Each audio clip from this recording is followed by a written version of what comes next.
Digital content creators, this is your moment to shine. What could you do with $10,000 to fuel your creativity? With the TELUS STORYHIVE Voices program, you can produce your own video series about anything. From kids' content to outdoor adventures and everything in between, the sky's the limit on your creativity. Unlock the training, community of support, and new audiences that you need to turn your dream project into reality. No experience required, just your passion and ideas. Apply at storyhive.com/apply by February 20th.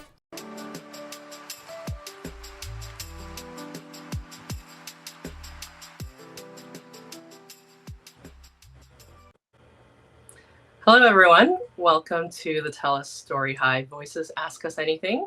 My name is Georgina Chaplin, and my pronouns are she, her, and I'm a program manager for STORYHIVE. I would like to start off to acknowledge that I'm calling in from the traditional and unceded territories of the Musqueam, Squamish, and Tsleil-Waututh Nations, where I have the opportunity to live and work.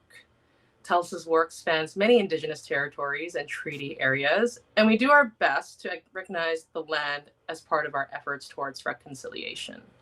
So for those attending this session from elsewhere, I also want to take a moment to acknowledge the Indigenous territories and lands on which you are living and working. You are welcome to recognize where you're joining from in the chat. It's a great time to take a moment to think about your own relationship to the land and your own lineage when it comes to this land. Okay, I'd like to also thank Liz and Larissa, who are joining our session to provide ASL interpretation. You can also press the CC button on YouTube to turn on the captions, or a live transcript is going to be available for this stream on YouTube. So please click on the link to the transcript now in the chat. And if you need to leave the session early or would like to watch at a later date, a recording will be available right here at the same link on the STORYHIVE YouTube page. So please subscribe if you haven't already. And for all our TELUS Optic TV subscribers, this presentation is also going to be available on Channel 9. Now, we know what you're all here for, to ask us anything. And to ask your questions at today's event, please use this question form. The link is now being dropped into the chat, and be sure to click on that question form URL so you can input your questions there. This is a new step to ensure that we see all your questions, and if you enter your contact info with your questions, then we'll be able to follow up with you. Just in case, because we might not be able to get to your question today, but we will try our best. If you are having issues with the Google form, you can put your questions into the YouTube chat, and we'll be addressing your questions in order of topic to help us stay organized. So we're going to start with questions about eligibility, building an application, moving into the creator experience itself, and close with everything else.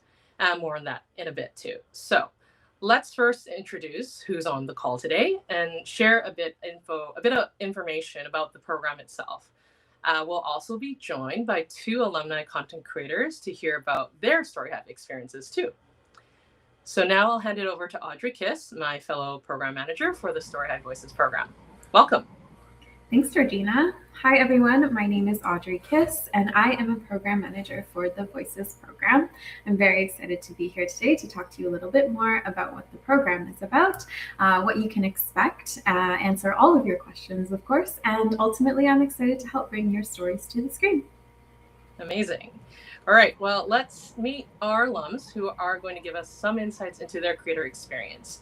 Joining us from Kelowna, I'd like to introduce Maria Sanchez, a content creator, a DIY artist, and producer of the STORYHIVE Voices series, Bruna Party.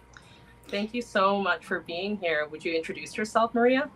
Yes, thank you so much. I'm super happy to be here. I'm Maria from Bruna Party. It's a creative space for DIY and some crafts. So I make how-to-do videos. That's amazing. It's really fun, and we got a special gift from you I saw on social media. Yeah. That was really cute, so that's really lovely. Thanks, Maria. Okay, joining us today from Calgary is Kian To, filmmaker, videographer, and producer of the STORYHIVE Voices series, All Feast YYC. Thanks so much again for being here. Feel free to introduce yourself. Awesome. Okay, my name is Kian. I'm a videographer in Calgary. My series called All Feast YYC highlights hidden gem restaurants within the city, and I have 2 seasons out right now. Well, we're so glad that you could be here. So let's Thank you. briefly first touch on what StoryHive is about. This past fall, we actually held a creator kickoff live stream on our YouTube channel. And this info session focused on all the need to know information about StoryHive and applying to our programs. We hope you've had the chance to check it out. And if you haven't, please do so after our session today. It'll answer a lot of your questions and also help set you up for success when you apply. So we'll pop that link into the URL as well for you to review. We are really proud of the fact that for over 13 years, TELUS StoryHive has funded live streamers, video podcasters, digital first content creators, and filmmakers with over $74.8 million in funding awarded to help creators hone their skills and tell stories that are meaningful to both them and their communities. Diverse and underrepresented voices are at the forefront, and over 2,000 so far screen-based projects and have been funded. So it really wouldn't be possible without all of you. Of course, this is powered by StoryHive. Content creators like you can start from zero experience, and this is where maybe creators make their first video project. And of course, we need to acknowledge that funding of our local content and the creation of these programs is made possible by our TELUS customers. So we really want to thank them for helping us support local and emerging content creators. As a StoryHive content creator, you will have access to the Canadian broadcast system. The content you develop through StoryHive programs will be showcased to over 1 million TELUS Optic TV viewers across BC and Alberta. And of course, your content will be featured on a primary spot on the Optic TV Guide, StoryHive's Channel 9. But there's also a variety of ways that they are going to be featured on other channels listed on this slide. And another way to view your content includes the Stream Plus app and the StoryHive's YouTube channel, which will drop a link into the chat. Now, we are really excited as we've recently officially launched the TELUS StoryHive Kids TV. It's a brand new destination for Canadian children's programming, created by local storytellers, made right here in our own communities. And it is now available on TELUS Optic TV, on demand channel 611, and on the new StoryHive Kids TV YouTube channel. We encourage you to share it with friends and families in your life, and feel free again to subscribe to the YouTube to discover new shows made right here in our communities. Now, I'm going to pass it off to Audrey. Amazing. So what we're here to talk about today is, of course, StoryHive Voices. So in this program, content creators can make a 6 or more episode digital series exploring anything from lifestyle content, children's programming, educational entertainment, and more. The StoryHive Voices program offers $10,000 to $20,000 grants, a tiered grant model for up to 5 seasons, 5 customized online training modules, a community of support, a dedicated program manager, and this entire program takes place in the space of 9 months. So what makes this program unique is our tiered funding model. So this means that you have the opportunity to create your digital series for up to 5 seasons with us. Each year, select creators will be able to opt to create more episodes for more funding. The grant amount increases by $2,500 each year. So you can create 2 additional episodes per season each year.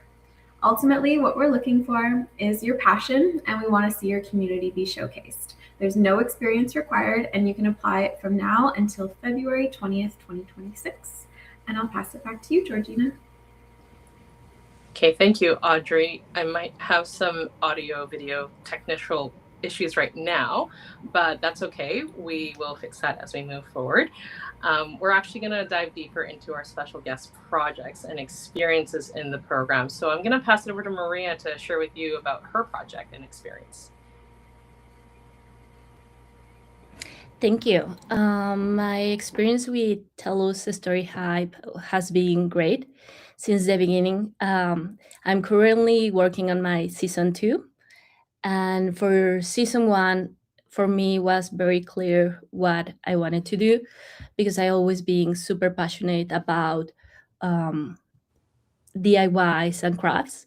So I knew I wanted to share more of that and take it to another level. So this program was perfect because it has a lot of training, and you have an amazing team that is always supporting you. But also, like the money, it helps a lot to just take your production to the next level. And it's been amazing working with TELUS for me. That's awesome. Thank you so much, Maria. It's been a pleasure working with you as well. And now we're going to go over to Kian. So Kian, can you tell us a little bit about your experience as well? My experience with StoryHive, like I am so appreciative, like to have the kind of like support for my series.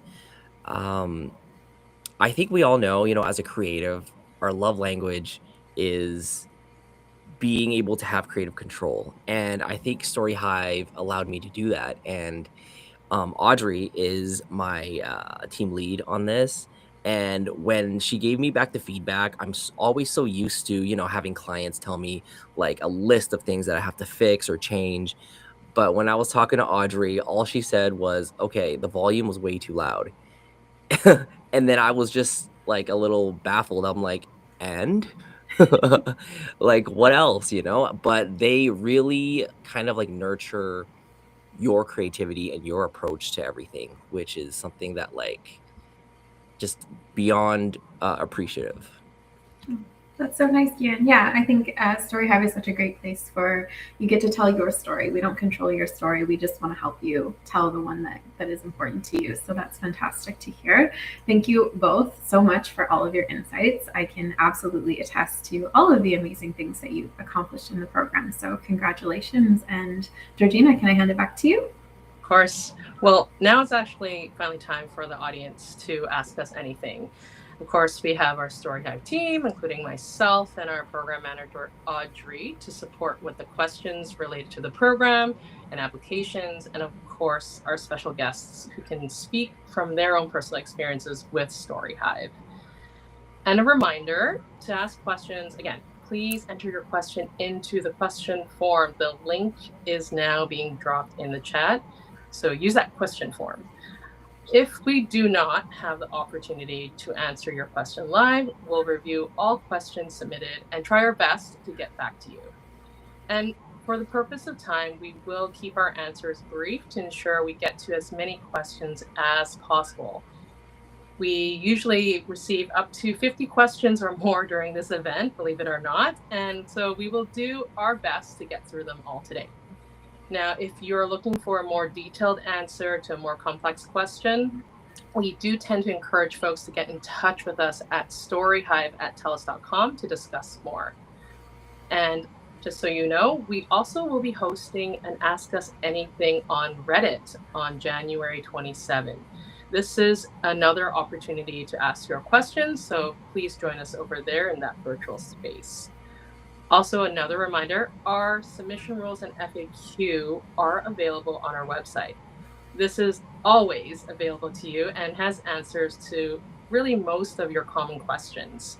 So take your time to read through that. Now we're going to put a list of categories on the screen.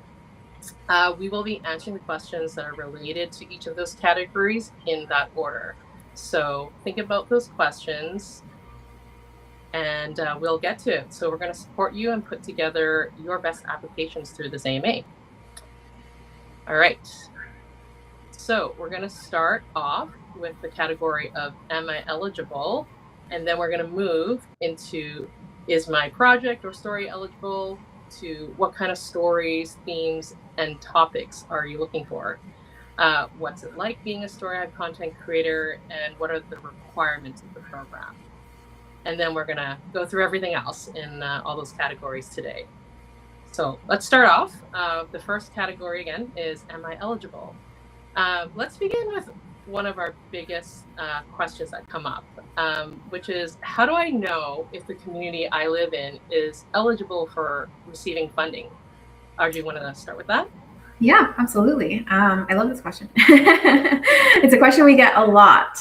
So the best answer that I have is to please check the link that is now going to be posted in the chat. And that is the link to all of our serving regions. So the main requirement of eligibility is, of course, where you live.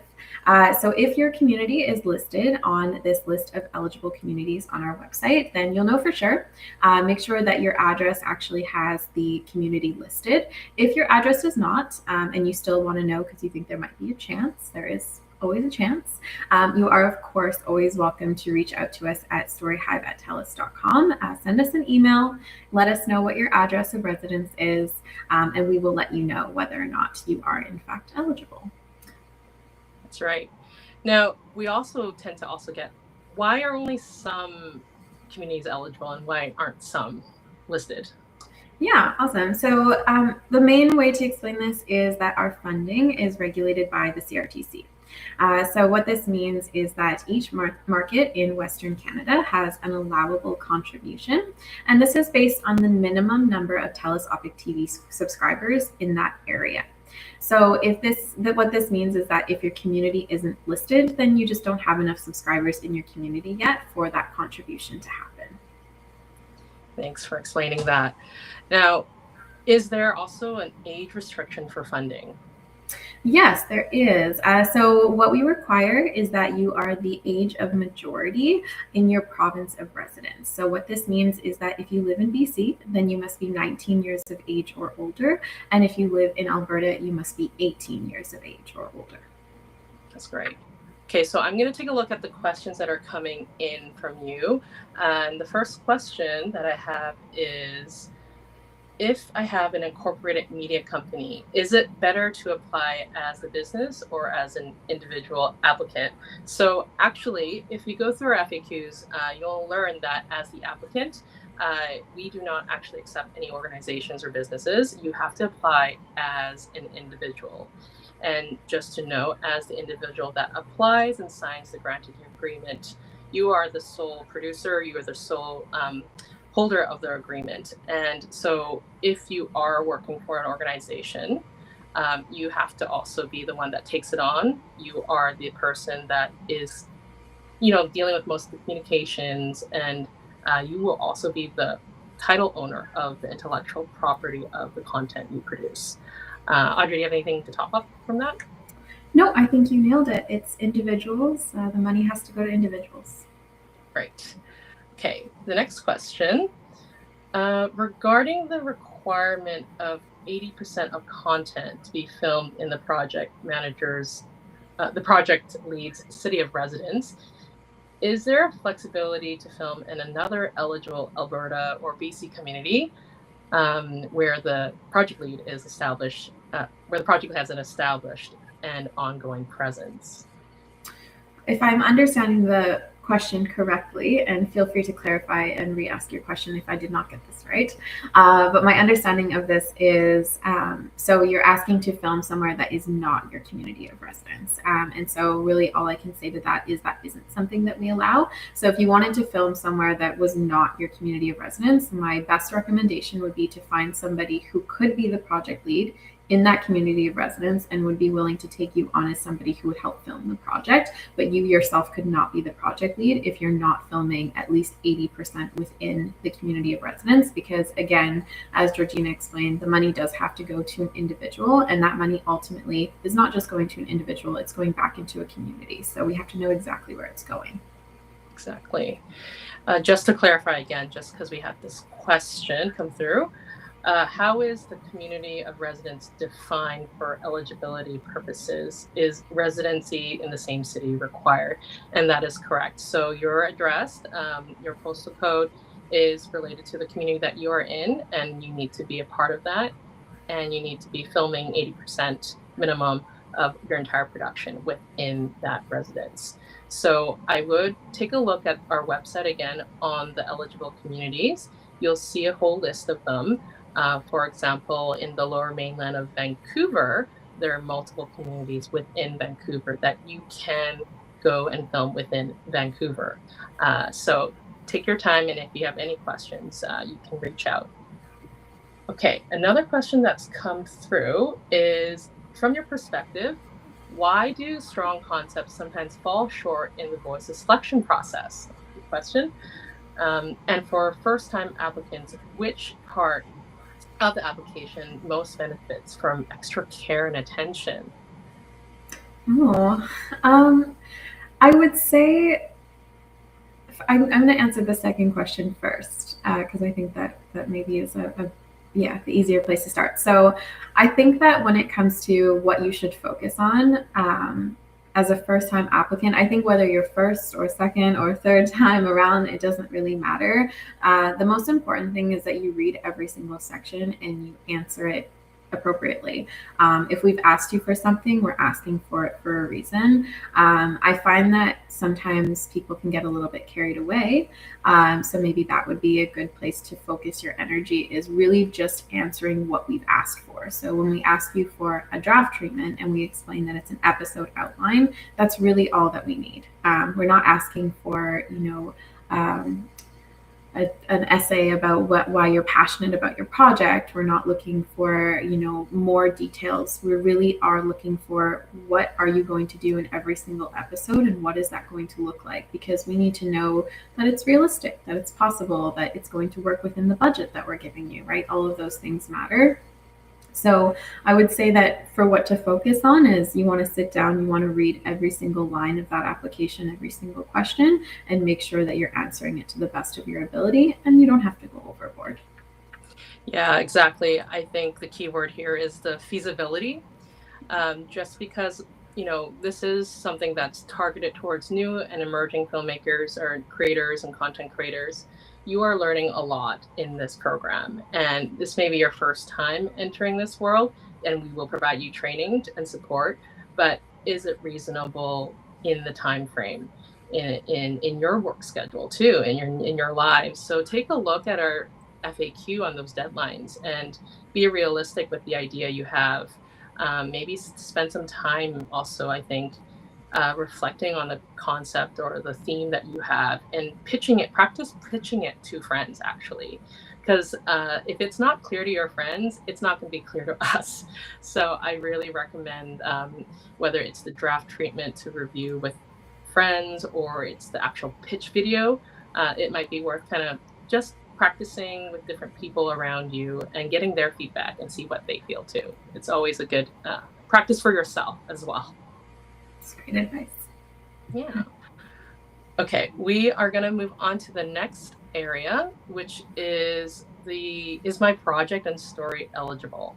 To start us off, this is one of the biggest questions that come up. How do I actually know if my project is eligible? That's another great question. I love this question. So this is another one that can be very easily answered by visiting the website. So there should be a link in the chat now that leads you to our Voices submission rules and guidelines. And what you'll find at this link is a section on project eligibility. So we actually do break it down and say, these are the things that we accept and the things that we do not accept. So some things to look out for. The main thing to remember is this is community content. So regardless of what genre you might think that you fall into, you do need to make sure that whatever you create is going to fall within the G or PG ratings guidelines. So it's really important to review that, make sure that your content is family friendly. That is the best way to explain that. And then you'll of course find the list of things that we do not accept, which would be things like genres. So for example, we don't do true crime, we don't do animation. So taking a look at that list and making sure that your project doesn't fall into any of those things. Now, Audrey, why not true crime and animation? No, that's fair. True crime is very popular right now, so I totally understand the burning desire. I am also a fan, so I understand. So the basic reason is really it's a complex subject. It's very difficult to tackle. It requires a lot of expertise, a lot of research, and it comes with a lot of liability. So it's not really something that also tends to fall within the community guidelines of G and PG content. So we just tend to keep it off the list. Great. How about animation? Yeah, so animation is a CRTC requirement, so we don't allow for full animated projects. However, if you are a person who is interested in animation and that's something you'd like to explore, or it's something that you want to integrate, that would be okay. So Georgina and I were discussing this earlier, and I mentioned Lizzie McGuire, for those of you who are in that same era as I am right now. And so things like adding an animation to a real life actually filmed project would be okay. Or if you had certain, maybe little cutscene segments that you could add in that were animated, but the entire thing cannot be animation. That's right. You can get creative with just a bit of animation, and it can have a lot of impact too. So yeah, so we're going to look at the questions that have come in around this category. First one I have here is, would something like costume making or cosplay qualify as how-to content? Yeah, it definitely would. Costume design, or we've had people do those kinds of DIYs in the past. I don't know that we've ever had anyone focus on just that, though, so that's really fun. Please apply. That said, one thing that's really important to keep in mind that people often don't realize until they get into the program is copyright. So copyright does matter. It is important. You're going to be showing your show on broadcast television, and that does come with some guidelines and rules, and one of those rules is no copyright infringement. So if you're intending to do something like cosplay, I would definitely try to stay away from anything that is too specific to, say, a TV show or something like that. If you're recreating, it would be okay if you were, say, making a witch costume, but it may not be okay if you were, I don't know, Sabrina the Teenage Witch, for example. That may not fly depending on how good your costume is. I can imagine a lot of maybe K-pop Demon Hunter costumes this Halloween. So that is probably something you can't touch due to intellectual property copyright. But if you can show, how it is to, decorate the similar costume designs or focusing on the technique, that is definitely a great how-to video that we could see happening. Okay. Next question is it possible to apply to both voices and edition programs, even if only one application can ultimately be approved? Yeah, great question. So you can apply to both. I always say that if you're interested in multiple programs, you have nothing to lose by applying for all of them, really, if you want to. But if you have something in mind, or you really are specific to a certain program, it's usually best to just apply for that one program, because how it works is whatever program is selected first. So in this case, it would be Voices does their selections before Editions. So if you were greenlit for, my apologies, if you were greenlit for Voices, then you will not be eligible for Editions. And you can't back out once you've been greenlit so that you can get into another program. It doesn't work that way, because the grants are all allocated at the point. Right. So there's another question related to this. Someone has already applied to video podcasts, and they're asking if they're still eligible to participate in this Voices program. Is it acceptable to spin off a related concept from the same idea and that was submitted for the podcast grant? And I would say that it is hard to, right now we are in the process, and the announcement for video podcast is not yet. So you can take a chance at applying for Voices. However, know that if you do get funded in video podcasts, you will automatically be ineligible for Voices. So that is up to you. But with ideas like this, I really recommend thinking about what you are pitching and what format and the medium that speaks best to the idea.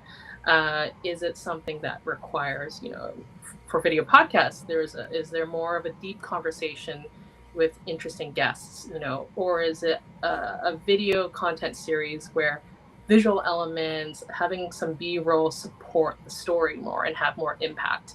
So I would take the time to reflect on what is the best medium for your story and kind of working your grant towards that, your application and idea towards that. Okay, let's see. The next question is, for applicants who have previously been unsuccessful, is there an opportunity to receive feedback or have an application reviewed prior to resubmission? Yeah, so we do get this question a lot. Unfortunately, we do not provide feedback. It's just not feasible. We get quite a few applications that we do have to review, and if we provide feedback to one person, we would have to provide feedback to everybody. It would only be fair. However, that said, if you have a specific question about your application, we are not allowed to give feedback on your story or anything like that. But if you have a specific question, you're always welcome to reach out, and we will always do our best to answer you and give you the best response possible to help you through the process. We just can't give you feedback on an application once it's been declined. Sure. Okay. But actually, can I add one more thing? Yeah, go for it. I think that Georgina brought up a really good point earlier, and I do want to bring this up again. Tell your friends. Try and like pitch your idea to other people, even people that aren't in your circle. Get their feedback, and then go and rewrite your application. A lot of people have local film commissions. Almost everybody does. So if you can reach out to a local film commission and maybe get their feedback, have somebody on their team look at your application, somebody else who has applied for a StoryHive grant before, and whether they've succeeded or not, it's still another person to bounce ideas off of. So we may not be able to answer all of your questions, but there's a huge community of support out there. And I really, really suggest utilizing it if this is something that you want to continue to try to do. Absolutely. And another great resource actually is that StoryHive has a podcast called First Frame. There's a lot of great shared experiences on that series, and one particular episode called What Makes a Perfect Pitch that features our colleague at TELUS Originals, Ken Sui, and Michelle from the Knowledge Network. And they talk about really what kind of common application flags they run into, or what clarifying concepts that we would love to see more. So definitely check that episode out. Our team can probably plug in the YouTube link over to that podcast in the chat as well. Okay, moving forward to the next question. For an education-focused Voices project involving a disability self-advocacy community, is it appropriate to name the specific group in the application? Yep, definitely. You're more than welcome. If you're trying to feature an organization or something like that, we probably want to know who it is that you're featuring.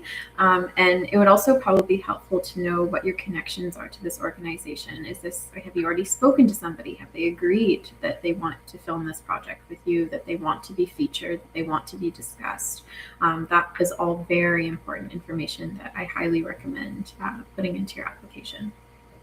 Yeah, absolutely. I think even the consideration and the consent of kind of including an organization like that, and know that when you are working with these folks, even as a cold call in a way, you are trying to establish a relationship. So if you do get funded, you kind of have that kind of established kind of relationship that you are starting to build. So be professional in that way, even as you are still researching and figuring out who is the best contact. I do think it will be good to just have their informed consent that you are engaging with them in a way that you hope to feature them in your project. Okay, so the next question is, would a documentary interview series would be eligible? Yeah, that's a great question. So we are now accepting documentary or docu-series into our additions program. So if you want to create a docu-series or a documentary, like a short film, please apply for our additions program. That intake will be coming up in the next month or so. But for the time being, more Voices is more leaning towards lifestyle content. So think things that are more educational, or like DIY content or cooking shows. We're leaning towards that. You can, of course, again, check out our submission rules and guidelines, and it will walk you through the eligible genres. And I do believe that docuseries is now listed as ineligible.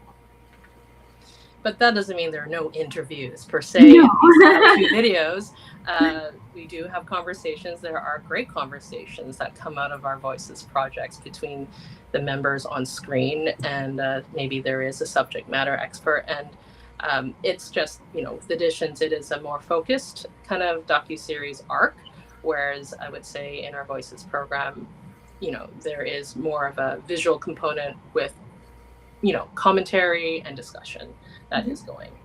I think Okay. Yeah. Sorry, this is a really good time to think about what the best fit. Earlier Georgina was kind of talking about looking at the programs and going, okay, what is the right thing for me? Try not to fit a square peg into a round hole, if you will, because you're going to end up in a situation where you might apply for something that it actually isn't the right program for you. If you are just talking about sitting down and interviewing people, is that a podcast, or do you actually have a documentary arc to this? Like, really think hard about that before you apply to a program. That's right. Yeah, I find with documentaries, it's either often seeking a curiosity or a question, and which is the best format for your project idea. Okay, next question is a host submitted video required for the application? And for team projects, what is the best way to represent the team in the video? Yeah, so if you have a host of your show, if they're not on camera in the pitch video, that's going to be very hard for us to determine what the show is going to look like. And if they're a good person on camera, we're not going to know, right? So if you have a host, they should definitely be on camera. If you're the project lead and the host, then you should be on camera. If you have a team-based project, it would be great to get as many of those people on camera as you can if they're going to be the people on camera. If we're talking about maybe an editor, they may not need to be on camera. That may not be necessary. But if you are working with a team that is going to be on camera, get as many of those people in your pitch video as you can so that we have an understanding of what your show is going to look like and how those people are going to do on camera. That's right. Okay, this is maybe more related to the Additions program again here. The question is, are documentary projects structured an episodic release with narrative continuity considered eligible as a series?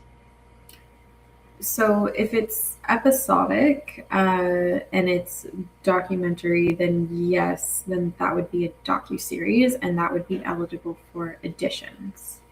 That's right. Okay, one last question before we move on to the next thread or category. If there is a church group involved in the series, not necessarily preaching in the show, would this be accepted as non-religious programming? I think we would need a lot more information, to be honest with you. So my suggestion would be to submit an application. We'll review it and we can decide whether or not that is something that falls into the realm of what we accept. I don't think that's enough information for me to determine whether or not this would be acceptable. I agree. So this is an opportunity for that question to really expand on that in your draft treatment, or if it's only in one particular moment or episode, which element of it is it that you're trying to tell in this episode? That's going to be what will determine a few things. So, checking in the nature of how you are featuring this group and why, and how does it pertain to your larger project idea. So it's hard to tell from us right now. Okay, so the next category is, what is STORYHIVE looking for? And again, I'm just going to warm up with this first question. What makes an application stand out? Yeah, well, I think that we all review applications, and I think we all look for slightly different things. Obviously, there's the black and white things that you'll find in the submission guidelines. So I'll answer, and then maybe Georgina, you can answer as well. But I know that when I'm reviewing an application, the two main things that I look for are really and truly your passion. I want to see that you really care about this project, that you want it to be a reality, that it means something to you. I want to see that, especially in your pitch video. I want to see that. So I know that we say it all the time, but we do mean it. It's why it's part of our slogan: your passion, your story, your community, all those things, very important. And then the other thing that I'm really looking for is, did you read the application? Did you read it? Did you respond appropriately? Did you answer all the questions? Is all of the relevant information here that I need to know that this is possible? Fits within a budget, fits within the timeline, all of those things. That's really important to me. Are you the right person to tell this story? Why are you the right person to tell this story? Those questions all matter. We really do read every single one. We're not asking you to fill them out just because I promise you we read them, every single one, multiple people read them. So they are all very important. And I want to know that also that you're able to follow instructions, right? Like we're going to be providing you with training. I want to know that you care, that you're going to listen, and that you're going to take that and do something with it. But yeah, how about you, Georgina? What do you look for? Yeah, no, I agree, like expanding on that, like really the specificity of your perspective. I know I mentioned the words, the nature of how you tell your story, but that is often, I find, it plays a role into how you pitch your project. Who is this for, and how are you going to tell it? What makes your perspective unique? Yesterday, a few people pitched some ideas at me on the topic of mental health. So if I had 5 people talk to me about mental health, what sticks out amongst the 5, right? So is it down to who they choose as guests, to a unique person they have that is going to be a really important part to their whole story? Or is it in how you ask the questions? Is it going to be an interactive style of series or whatnot? So again, being clear on the perspective of your storytelling can make such a difference, and I think actually makes it more unique. So see how you can share that through words, through your draft treatment and your pitch video. Another thing I would say we look out for is, obviously with a tool like AI, we do see that come through a lot in some of the written work of the application sections. And that's something, we encourage in terms of, having a tool like this that can help with some ideas, some research, but, oftentimes we do see a lot of sentences that are very similar. So I really encourage you all to just see it as a tool and not as the author of the work that you are doing. That is something we are keeping in mind and do see that comes up. And if you want more of a breakdown of the application process, we do actually have a video walkthrough that you can bookmark. We are going to throw that into the chat for you to watch later, but it is a step-by-step walkthrough of the application website. All right, so I'm going to check in and see what questions we have. And do you tend to favor more mainstream or easy to digest content, or projects that take an edgier theme and underrepresented voices? Oh, okay. I would say I don't think that we necessarily favor any over the other. I would say that we're always looking for something new and different. If you have a new idea that we haven't seen before, that's always very exciting. Somebody mentioned like cosplay DIYs earlier, that, as you probably saw, I got really excited. I would say edgier topics, that word is a little bit concerning to me. That raises some flags for me. Again, this is community content. We do want to be family friendly. There is obviously a list of topics of things that we don't cover. So, we don't do political content. There's no true crime, again, things like that. So definitely edgier. That raises some questions for me. I would love to know what you're thinking. But we definitely pride ourselves on giving voice to underrepresented voices. That is a huge part of what we do. So if you have a story that you feel like, sometimes we get inquiries about, I don't hear stories about this. Well, if you have somebody who wants to tell that story, we want to hear it. And we absolutely want to see an application for that. So if you feel like there's something that's not being told, maybe you're the person to tell it. In which case you should absolutely put out an application. We'd love to see it. Yeah, for sure. The word edgier can be very vague in this. And there are ways to make mainstream edgy. And in fact, that might be the unique perspective. I'm just going to keep going with this perspective line of thread of thinking. But there are different ways to tell a different story, and your own uniqueness, your own spin on, maybe it is a mainstream topic, but not told in the way that maybe you want to tell it, right? So just something to think about. Okay. I also think that raises some interesting ideas around, mainstream content. Georgina kind of mentioned earlier, if she gets 5 topics on mental health, why is yours the one? So, in regards to, do we favor more mainstream content? I would say that yeah, we get a lot of applications with similar ideas. So I guess that would be considered mainstream content, in which case, do we favor it? We fund, I would say, a decent amount of similar things at times, because those are popular topics that people want to discuss, and those are the applications that we get. But we do try to not fund too much of the same. We have to think about the viewers as well, and what do the viewers want to see, in which case, what are you giving to people? Are you giving them something that they want to see?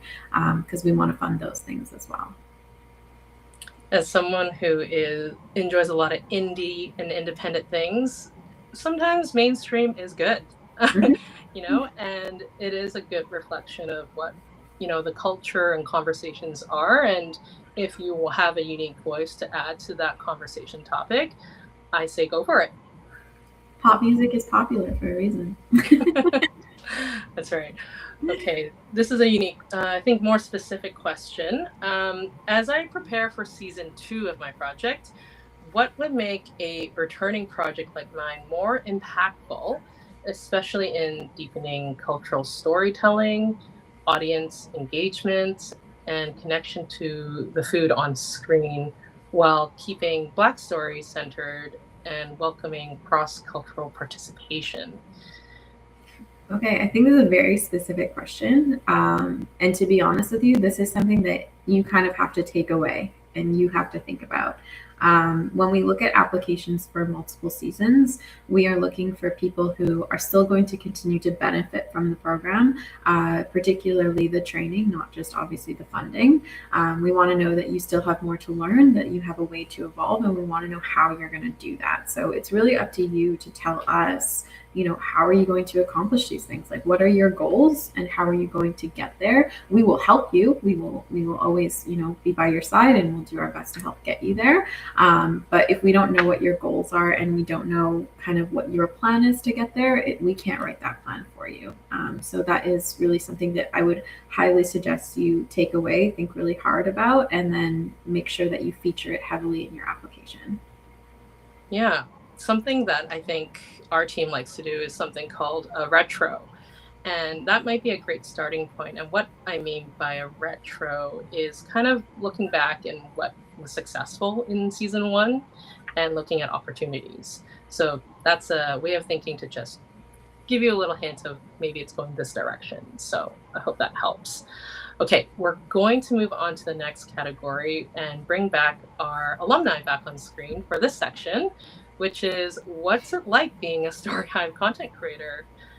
We're going to start this topic off and begin with a common question here. Kian, I'm going to start with you. What was one thing you wish you knew when starting your STORYHIVE journey? I wish I knew how to kind of recruit people to kind of like hop on board and help with everything. Because at first I was like just scrambling, just finding anybody, right? And the people may not necessarily believe in the project, and that goes without saying that you are going to be the person who believes in the project more than anybody else. Like, you can't expect other people to do that for you. So, but it is about finding people who are aligned, essentially. Yeah, I love that answer. I think you are your biggest cheerleader behind this, and if you can't hype it up, other people aren't going to be on the same board. So I'm so glad that you hyped it up and got the connects that you did for your project. Maria, how about yourself? What was something you wish you knew when starting your journey? Yes, so a lot of things, but mainly I would like, I wish I knew how important was like management of the time and keep track of all your footage and how the project is going. I felt like on my season 1, I didn't take advantage of all the materials that the training provide for that part. So is for season 2 is being very easy to work, more organized. So I wish I knew that. And also like technical stuff like the sound, how important is to have like a good sound, and brands I use a lot of materials for my videos. So the first 3 episodes, I had some brands showing off, and so it was a little bit harder to editing those. So just keep that in mind since the beginning. It helps a lot during your journey. Yes, that's right. Our training provides some backdrop on, copyright and how to best frame, to budgeting and some deadlines to kind of pace you through the program. So I'm so glad, like Maria, that you got to trial and error some of this, and Kian, you probably did too. With I can imagine all the branding and a lot of the restaurants you were visiting as well. And that is something, we do train you on to be aware of. And your program managers are here to kind of help spotlight those things, to help you, remind you that it is a work you need to be cautious of. And I'm so glad that you mentioned, you know, getting a better sense of time management. I think organizational skills do play a key part in your success in this program. And and another thing that comes into time is, the expenses that you use to help manage your time. And so the next question I have for perhaps Maria yourself, what was something, was kind of the largest budget spend that you didn't expect or thought of in your project? A second camera and improving my like my audio, so microphones. I feel like that's the largest expense. Yeah, I will say that. Great. Kian, how about yourself? I think camera operators, because I was the host of my show, right? So I think that would be the biggest. Yeah, I'm sure you can't clone yourself in that Yeah, moment. So it's I best to wish. hire a good, hiring a team that can help you produce is a huge help. And it's something that we do encourage folks to maybe start looking around if you have a project that requires more movement for you to move around as a host. Then yeah, I think a team was a great choice in that way. And overall, was there like a big highlight in the program that you want to share with us? I'll give you a moment there to think. I'm also seeing that we have some questions coming in. So, Ken, was there a highlight that you want to share about from taking part of StoryHive? I just personally loved how the restaurants I went to, they were all like so appreciative, because like when I went to the hidden gem restaurants, like they were really hidden gems. They're like hole in the wall, like nobody sees them type thing, right? They're not on like the mainstream roads or streets or anything like that. So I think one of the highlights is like they feel so recognized and acknowledged, and I think that's what makes me like, yeah, this is a project that's worth doing. Oh, that's lovely. I'm sure they, really appreciated your feature as well. And I love finding hidden gems. So Yeah. that's an adventure on its own. How about Maria? What was something that I'm assuming, you do a lot of craft work and artwork in that way, but what was something that was so different for you as a highlight in taking part and bringing your art into this show? Yes, so I feel like getting creative and actually like having to have done a full 10 episodes and see them at the end. It feels so good because for so long I wanted to do it, but it was just so many things in the way that I never got to, yes, to done that many episodes. So it feels so good to actually commit to something and see the result at the end and elevate like the quality and everything. So yeah, that will be the highlight. That's amazing. And, like you said, you got a second camera and that made such a difference, and has probably made it a lot easier for you to continue making more episodes or more content for yourself. So congrats on that learning. And also, to both of you on just, going for it. I think that's really great that you're committed to those ideas. Thank you. Yeah. I'm going to take a look at the questions, as I said. So this is maybe for Audrey here. could we share the timing a bit of the August creator sessions, as they're kind of, this person's coordinating a few things. So for our Voices 2026 program, our creator sessions do run, I believe, throughout July or August. Yeah, in July. They're all in July. So from July 14th all the way till July 28th. They are twice a week, I believe. I guess one is once a week. And they typically happen, I believe these are all going to be Tuesday and Thursday dates.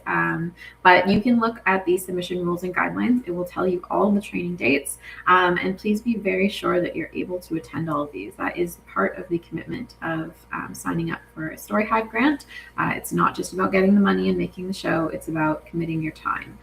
So please make sure before you sign on the dotted line and you submit your application and all of that good stuff, please make sure that you're able to commit to all of these dates. That's right. Clear your calendars. Yes, I know. Even I had it in my mind that it was in August because we used to do it all the time in August. So gotta remember the FAQ.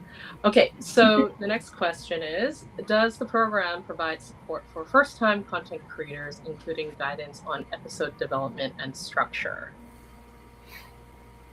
Yeah, so we do provide support for first-time content creators. We do offer training sessions. We do allow you the opportunity to speak with a program manager like myself or Georgina. You'll be assigned with somebody. And if something like guidance on episode development and structure is something that you're looking for, we are absolutely happy to take the time to do that with you. But you have to come to the table and decide what it is that you're wanting to learn. And then also, of course, attend the training and then come back to us and say, okay, these are the gaps that I need help filling in. And we're mostly good at providing resources. So what we'll do oftentimes is, we'll kind of sit down with you and we'll say, okay, what is it exactly that you're looking for? And I may not be an expert on everything. Georgina may not be an expert on everything, but we definitely know how to find you the right resources when you need them. But yeah, Kian and Maria, I would love to know what was your support like when you were in the program, and did you find anything in particular in the training that was a highlight for you, or something that you had hoped for, or something that you're really glad that you got? Maybe Kian, I'll start with you. Sorry, repeat that question. Yeah, totally. So was there anything in the training, or was there anything about the support in general that you received at StoryHive that you were really glad that you got, or something that you were hoping you would get? One thing that was like I really appreciated was like the kind of like the scheduled calls with you throughout like the entire process.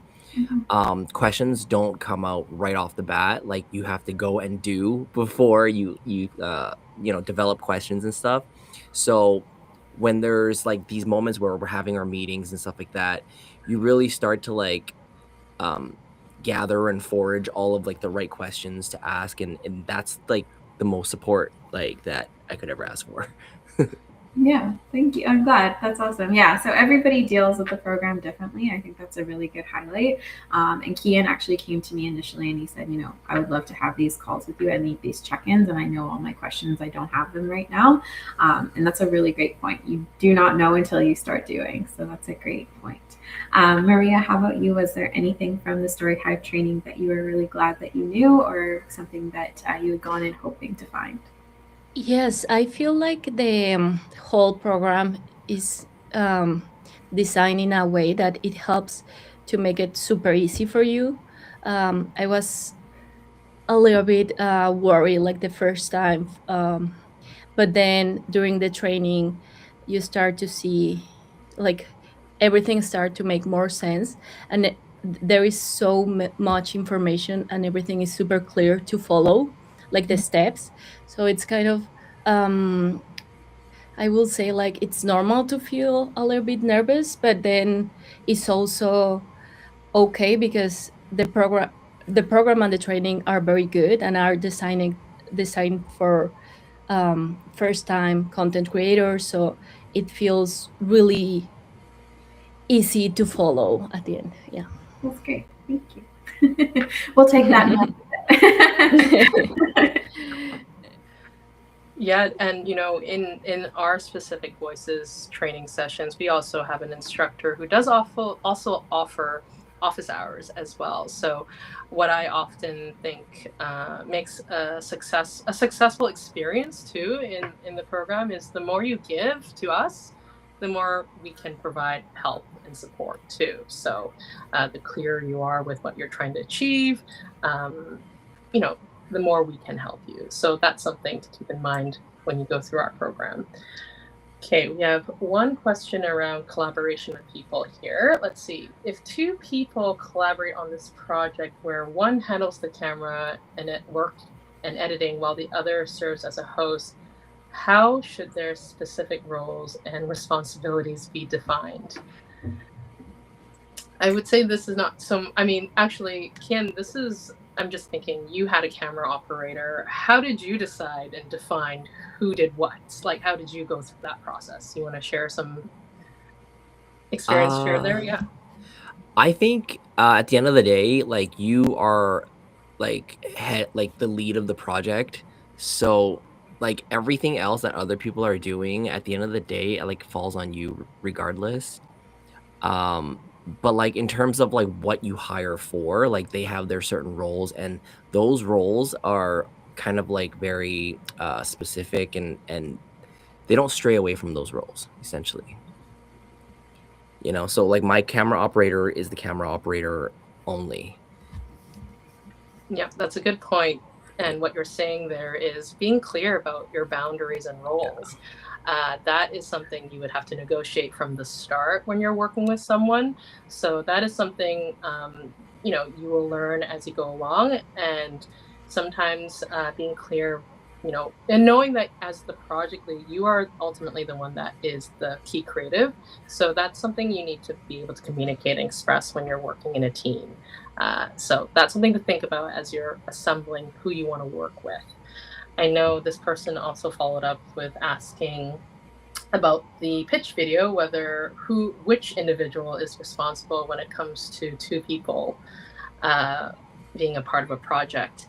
And I would say, you know, both of you can be on the camera. We do want to make sure that the person who is the talent per se, if you choose to have a talent on your screen, like one host that's not the project lead, that, you know, they are on screen so we can get a sense of their character, how they work on screen, how they engage with other people. So that is something to consider when it comes to the pitch video. Yeah. Anything else to top up there, Audrey? Or yeah, I think the just going back to how do you define these roles? I think, Kian, you're a really good example because you mentioned you were the host, but you hired a camera person. So just going back to what Georgina said, when you're trying to decide who should be submitting this application, it's the person whose idea this was. If this is your story and you want to control the narrative, you are the project lead. Everybody else is just there to help you, and you need to define what their roles are. You know, Maria was the host, and she was the camera operator, and she was the story writer. It doesn't mean she didn't have people helping her, but she decided, you know, she wanted as much control as possible. And so she did all of that herself. So you're just deciding what role you are. And if somebody else is running the story of this, they are the project lead, and they are responsible for submitting the application, making sure that you're in the pitch video if you are the host, and making sure that all of these components come together. As for who attends the training sessions, I just saw that little note at the bottom. It's not mandatory for everybody on your team. It is mandatory for the project lead. So if you are the project lead, you must be there. If you have other people on your team that want to attend the training session, they have to be in the same room as you to do so. This is supposed to be just for StoryHive project leads. So make sure that you're really certain about what your role in the project is and who's responsible for what before you submit an application. That's right. Thank you, Maria and Ken, for those insights, and Audrey for answering. We're going to move on to the next category, which is what are the requirements of the program? So a common question that we get is related, I would say, to what we just talked about. What are the requirements? What are my responsibilities, and what does StoryHive provide? Certainly. So as the applicant and program lead or project lead, we kind of talked about this actually, but the kind of Coles Notes version, I guess, is you are signing on the dotted line as the project lead, which means that you are responsible for all communications with StoryHive. You're responsible for attending all of the training sessions. You're responsible for assembling a team, if that's what you decide. If you have an assistant co-producer, you're responsible for figuring out their role and making sure they know their responsibilities. You execute the agreement, you complete the project, and you do it within the specified time frame and technical requirements that we give to you. And then on our end, our responsibility is to provide you with the training, the resources, people like myself and Georgina to help get you through the program. And our role is really to help get you through and understand the broadcasting requirements and the system requirements so that you can deliver your project appropriately so that it can actually be broadcast on television. That's right. And yeah, we do have a hefty amount of training and resources, like we mentioned earlier, and Maria has mentioned too. It can be overwhelming at first, but it is a really handy handbook that even we use sometimes. So we want to make sure people bookmark that as a way to refer to what they need to help them get through the program. So I'm going to take a look at the questions that's come in around this. After the first creator training session on July 14th, could all the episodes be filmed in one day? For example, on July 28th? Yeah, I mean, so as long as you've completed the training, I can't stop you. I guess I'll put it that way. Would I recommend it? Like, probably not. We've had people do this in the past. I don't believe Kian or Maria, either of you have attempted this. I can imagine that both of you could see the pitfalls of doing something like this. And honestly, the biggest one is, if you rent out a space for a day, let's just say, and you film everything in one day, there's no guarantees that that's going to be one and done. You might need to go back and refilm things. And that is going to be incredibly difficult to do if you've essentially told everybody who's involved, okay, we're done. And you've said, I actually don't need this space anymore. I don't need this equipment anymore. Maybe you've decided to rent equipment. All of these things are going to really come back to you in a hard way when you start editing. So I don't recommend it, but I can't stop you from doing it. And I can promise it will be a learning experience, whether it goes right or wrong. So there is that. Yeah, I would say after the training sessions, you'll have a lot more to think about and your strategy may change. So definitely have a draft plan if that is something you want to attempt. I love the ambition, but like Audrey said, there are a lot of things that will come up that will probably change that. And most of us do have other things going on in our lives. So balancing that and finding, harmony in doing the project and your life and any other needs that you need to take care of can be tricky to do in all in one day. So yeah. The next question is, can I hire an editor or other members of my production crew from other countries? Yeah, you can. We do try to always encourage you to spend the money within your community as much as possible. This isn't always possible, and we do understand that. I'm sure Maria and Kian, I imagine both of you have probably purchased equipment, probably not always within your community. If you find a better deal somewhere else, we're not going to stop you. So yes, you can hire somebody from another country, but the idea behind the funding is really that you do put it back into your community and find ways to showcase your community. So whenever you can, and whenever that's a possibility, we highly encourage that you do. Okay, next question is, will my application be stronger if I hire additional team members, or is it acceptable to just produce the project independently, particularly for an interview style show with a fixed camera? Yeah, actually, maybe what I'll do is for this question, if you don't mind, Maria, you did this project by yourself for the most part, really. So obviously you've been funded. So what was that application process like for you? And did you feel like it made your project, was there anything that made your project stronger, I guess, because you were applying by yourself? Yeah, I think at the end, it really doesn't matter that you do it by yourself, as long as you have um, like um, good footage. I will say I use, for example, two cameras. I would like to have like a third camera moving, but it's a little bit hard. But yeah, no, I don't think your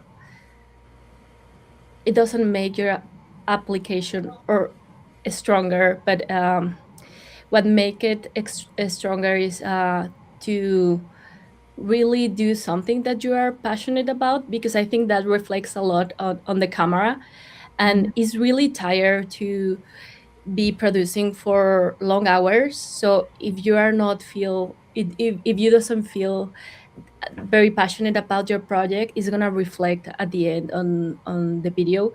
So I think it's very important, and that, to me, that will make your project strong. Yeah, I I will say, fully yeah. agree with you. I remember reviewing your application, and yeah, your passion for your project was very clear on screen. Same with Kian's. Kian hired some extra people. It was still his project. He still technically did it. It was his. He ran the show.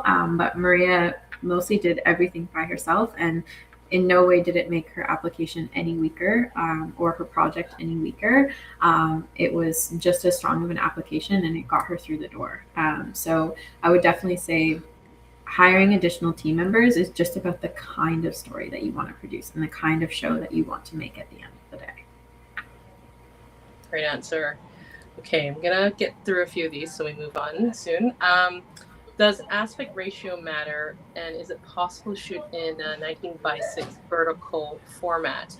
So I'll answer this. I know vertical shorts is a very popular format nowadays because of our mobile devices, but we do need to adhere to our broadcast requirements, and it is a 16:9 1080p widescreen kind of format that is required. So that is not possible. That is not acceptable for us to receive in your final project. But if you're referring to your pitch video, that is totally fine. I do want to note that in receiving this funding, you also actually own the intellectual property of all the content you produce. So if you do plan to edit it a different way, that is on you, and you can do that. It is your own footage. So, okay, next question here we have is, do we need a storyboard?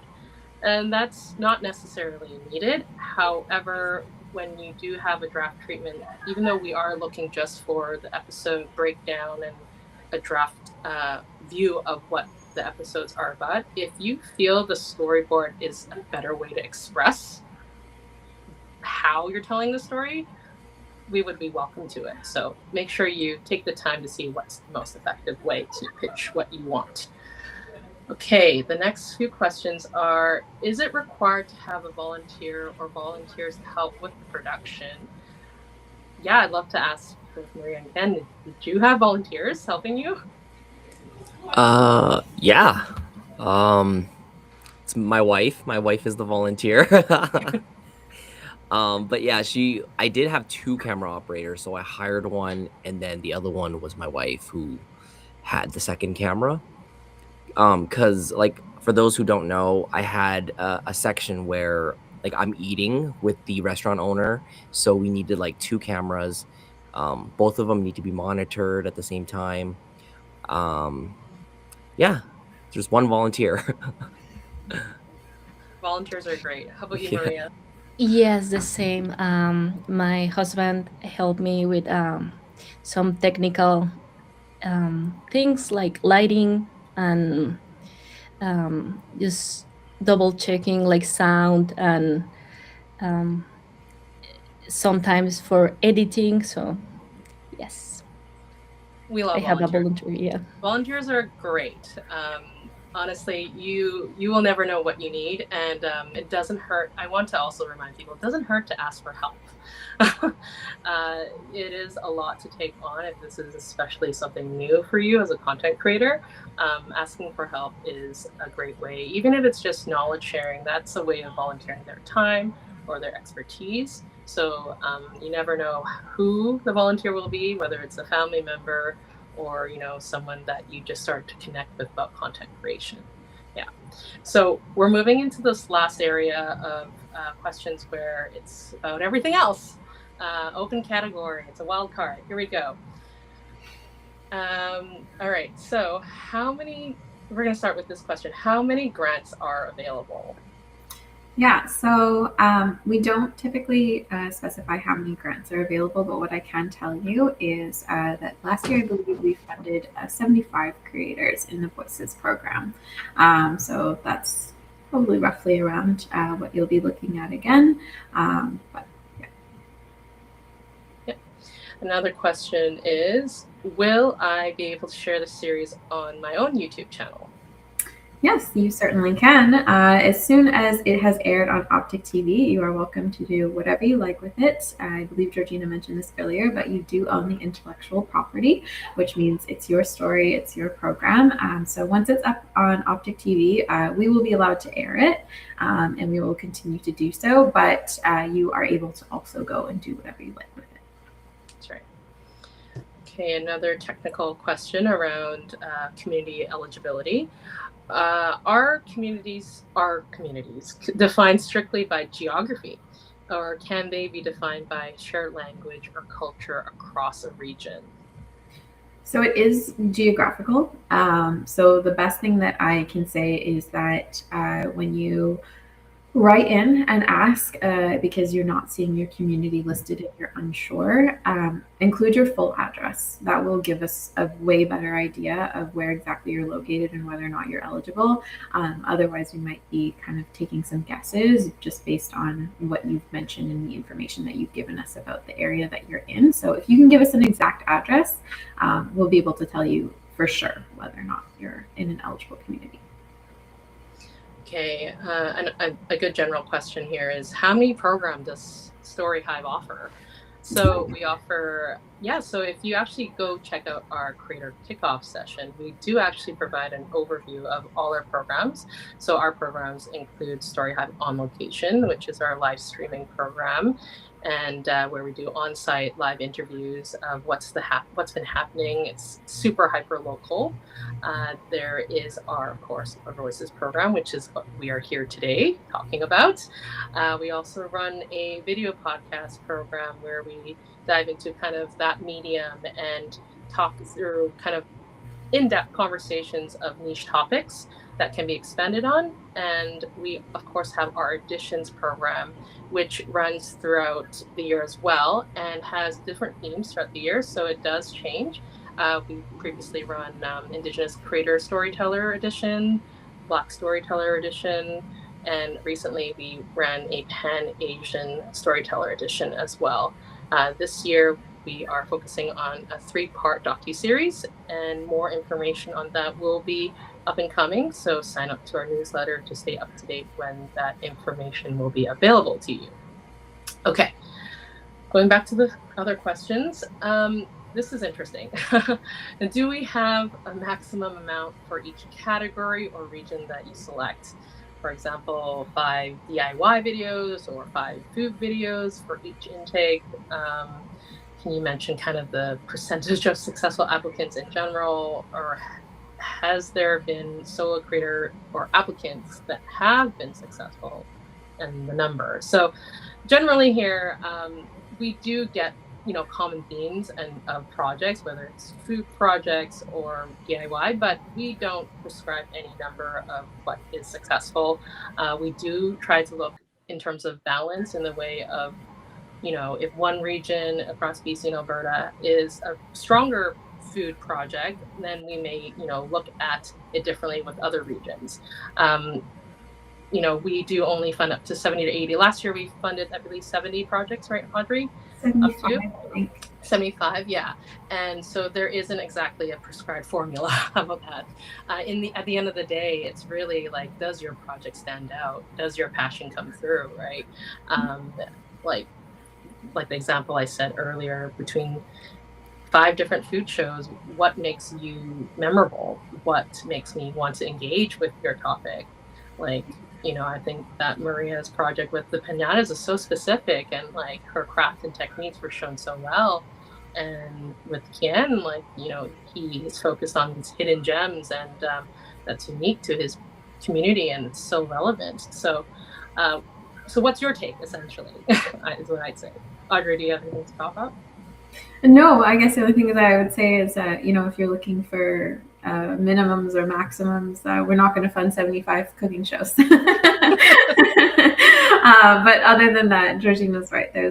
That's not really how we look at it. It's really just about what are the strongest projects, and what is your take? Are you telling us something new, or are you telling us something that we've seen many times before?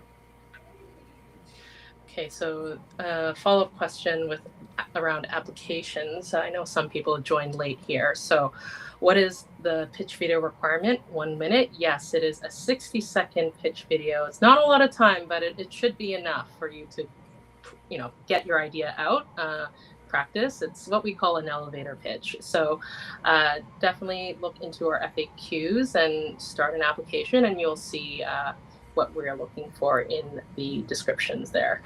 Another question is, can you apply to more than one program of StoryHive in the same calendar year if you haven't heard back from a different program? Yeah, so we talked about this a little bit earlier. You can, and all that will happen is that whichever program is selected first, as soon as you're selected, then you'll just be taken off the list for eligibility for any of the other programs that you've applied for. So no harm. If you're unsure, just make sure that you're tailoring your application. Don't use the same application to apply for video podcasts that you did for voices. Those are not the same things. So we want to make sure that you're in the right place. All right. So we have a few more minutes for a few more questions. Is a second camera a worthwhile investment for streamlining your workflow? Ken, Maria? I see no I would say that like it's almost necessary, but that's like a very biased opinion on my part as a videographer. I will say that yes, it's very necessary. I think it gives you more perspective and more. Yeah, it just adds so much more to your story. So it's, to me, I will say like it's very important. Yeah, it can make a difference, and it's definitely gives you more versatility and options, I guess, in some ways. Sorry, also I want to add that it's always like good to have a backup. So I feel like a second camera, you cannot, like with one, you cannot always have the best shot. Sometimes when it happens to me that my top camera view was not on the right focus, so at least I had my front camera to show what I was doing. So you have also like a really nice backup to use. That's great advice. Yeah, I actually have, we had a creator in the video podcast program whose entire episode was saved because they had a second camera. Their footage was lost by an editor from their main camera. And so it was all footage from their backup camera, but they had it and they were able to complete the episode, and it made, I'm sure, a world of difference and relief. So that's a great point. Mm-hmm. Okay, we have time for one more. And this one is, we've mentioned this before. So can 2 people partner up on a project as host and project lead? And how should their roles be defined? Who would act as the project lead, and would both need to attend the training? Yeah, so you can have 2 people, but you can't both be a project lead. One of you can only be a project lead. You can technically, if you would like to, in your own time, you can call both of yourselves the project lead, but one of you has to take on the STORYHIVE responsibilities. So that means communicating with us, signing on the dotted line, accepting the grant money, and ultimately you will be responsible for the project when it comes to our requirements. So signing an agreement is nothing to take lightly. It's a big commitment. It's a time commitment. So make sure that whoever you're partnering up with, you trust them. And honestly, I suggest having an agreement with them too. If you're the one signing on our dotted line, perhaps they should be signing on a different dotted line to make sure that you're both fully committed to the project. And ultimately, it's up to you how you define these roles. We get this question a lot. We don't get to make that decision. You do. So if you're the project lead or you're working with somebody and you guys want to figure that out, you need to sit down. You need to have a real serious conversation about what your roles are, how you're going to manage that, what's realistic. And then as far as training goes, if you're both kind of managing this project together and it's a group effort, I would suggest that you both attend the training. It's probably not a bad idea. But on our end, the only requirement is that the person who signed the grant agreement attends the training. That's right. All right. Thank you so much. We're going to wrap up here.